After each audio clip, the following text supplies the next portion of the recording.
एक गांव में एक मछुआरा अपनी पत्नी के साथ रहता था। वह सुबह सुबह घर से नदी की ओर निकल जाता और वहां जाल डालकर दिन भर मछली पकड़ता था।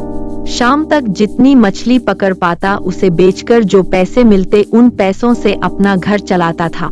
आमदनी अधिक नहीं थी क्योंकि कभी ढेर सारी मछलियां फंसती तो कभी बहुत ही कम, जैसे तैसे उसके दिन गुजर रहे थे।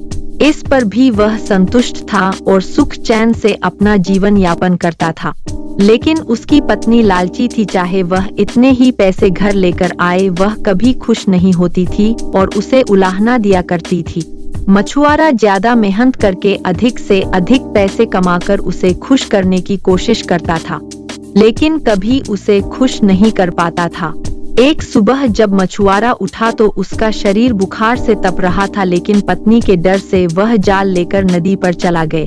कुछ देर वह नदी में जाल डाले बैठा रहा, लेकिन एक भी मछली जाल में नहीं फंसी। वह खाली हाथ घर लौट आया। उसे खाली हाथ लौटा देख उसकी पत्नी चिल्लाने लगी। उसने उसे समझाने की कोशिश की कि आज उसकी तबीयत ठीक नहीं है, लेकिन वह नहीं मानी और मजबूरन मछुआरे को फिर से मछली पकड़ने जाना पड़ा। बुखार से तपता हुआ वह नदी में जाल डालकर बैठ गया। बहुत देर तक जाल डाले रहने के बाद भी एक भी मछली जाल में नहीं फंस।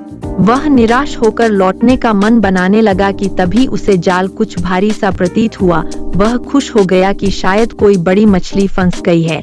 उसने जल्दी जल्दी जाल खींचा। जाल में एक सुनहरी मछली फंसी हुई थी। मछुआरे ने इतनी सुंदर मछली पहली बार देखी थी। वह उसे हाथ में लेकर निहारने लगा। तभी वह मछली बोल पड़ी, मछुआरे भाई, इस नदी की रानी हूँ, मुझ पर दया करो, मुझे छोड़ दो। तुम मुझे छोड़ दोगे तो तुम्हारी हर इच्छा पूरी करूंगी। मछुआरे को मछली पर दया आ गई। उसने वापस नदी के पानी में छोड़ दिया और घर वापस आ गया। घर में पत्नी ने उसे फिर खाली हाथ लौटा देख उत्पात मचा दिया।